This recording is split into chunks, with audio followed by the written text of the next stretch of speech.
Любит. Не любит. Я руки ломаю и пальцы разбрасываю, разломавши. Так рвут, загадав, и пускают по маю венчики встречных ромашек. Пускай седины обнаруживает стрижка и бритье. Пусть серебро годов вызванивает уймою. Надеюсь, верую, вовеки не придет ко мне позорное безумие.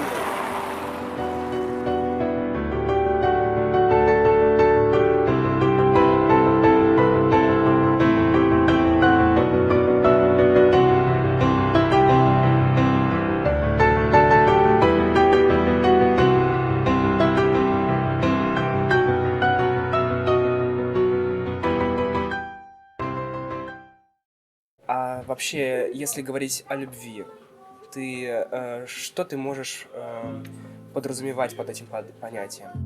Мне кажется, что любовь — это желание делать другого человека счастливым. Ой, ну это очень сложное чувство, которое для меня, мне кажется, еще не открылось в полной красе. Но я чувствую, что вот настал тот этап в моей жизни, когда я с ним знакомлюсь, и если я скажу, что я люблю любовь, вот. Оно неописуемо. Ну, то есть я не могу его как-то описать или сказать, как человек чувствует себя, потому что там как бы вообще все эмоции, которые вообще могут быть, и гнев, и радость, и злоба на себя, и на него, и ко всему вообще. Ну, любовь — это определенно такое сложное чувство. Его надо уметь правильно приспосабливаться к этому чувству, вот так вот скажем. А как ты думаешь, стоит ли бороться за свою любовь?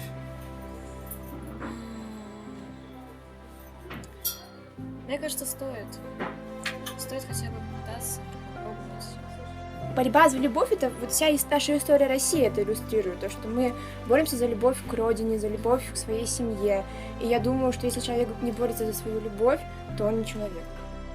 А что ты можешь сказать о ревности? Так ли она важна в отношениях? Может быть, она вообще бессмысленна? Может быть, это зло?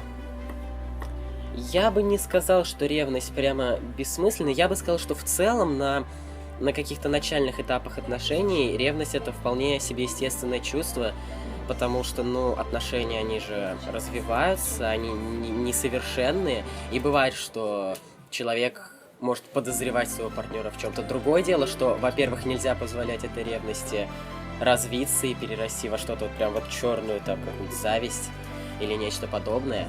А во-вторых, если ты достаточно давно вместе с человеком, если у вас уже долгие прочные отношения, то вот на этом этапе ревность уже действительно не имеет смысла. Мне кажется, ревность — это глупая вещь вообще. Ну, зачем мучить и себя, и его, и отношения? Нужно доверять просто. Если любовь между двумя людьми настоящая, то причин для ревности нет. Потому что она возникает от недоверия между партнерами. И если вы недостаточно друг другу доверяете, то нужно с этим разобраться. Достаточно ли просто любить? Или нужно проявлять еще какие-то дополнительные признаки внимания для подкрепления любви? Какие-то знаки внимания, они, безусловно, необходимы. Они, Ну, как бы, так они они важны. не должны быть, конечно, быть вот прямо регулярно, постоянно, через каждый час, но периодически надо своему возлюбленному показывать, что мои чувства не угасли. Вот это для тебя. Нет, признаки внимания, если ты кого-то любишь, то просто факт того, что ты любишь, этого достаточно. Не нужно показывать, лично для меня, не нужно как-то все время показывать, что ты любишь человека, быть все время рядом с ним. Вы можете долго не переписываться, не знаю, долго не иметь контакта лично, как-то, не имеете вот связи, но вы знаете, что вы друг друга чувствуете, у вас есть любовь, просто сейчас такие обстоятельства, что вы не можете зациклиться на любви. Как ты думаешь, может ли существовать любовь между лучшими друзьями? Может ли она возникнуть? Мне кажется, что может. Потому что твой лучший друг — это человек, которого ты знаешь больше всего. Ты знаешь все его слабости и пороки, и сильные стороны. И ты можешь их любить Любовь это на самом деле такое чувство, никогда не знаешь, где она внезапно возьмет и объявится, поэтому она вполне может появиться и между лучшими друзьями, если они настолько близкие друг к другу и если как бы их чувства готовы лететь дальше, то они вполне могут перерасти в любовь. В этом и прелесть, наверное. Потому что если ты знаешь его все недостатки, ты уже готов к чему-то такому, решаешься.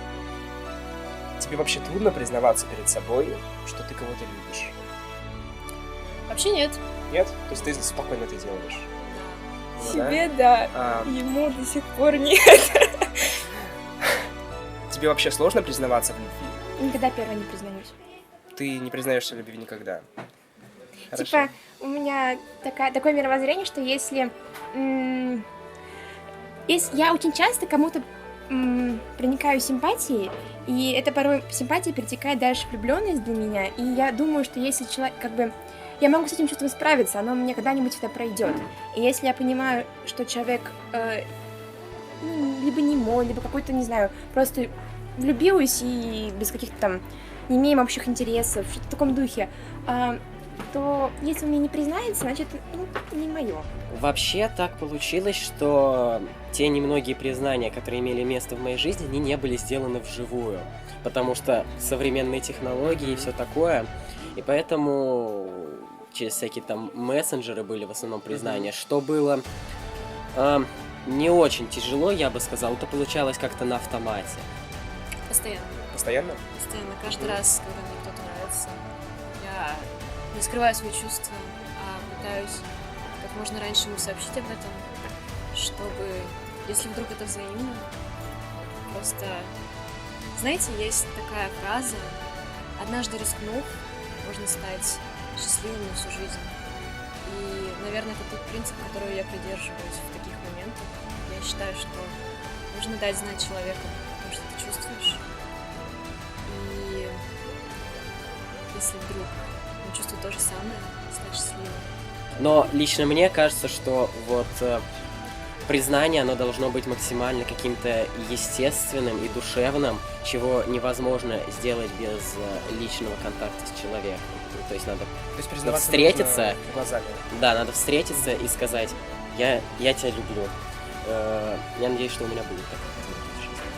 Назови 3 слова, которые ты ассоциируешь с любовью. Преданность, забота, ласка. Вечер, тепло и глаза. Поддержка, театр и пингвины. Федя, мама, одна.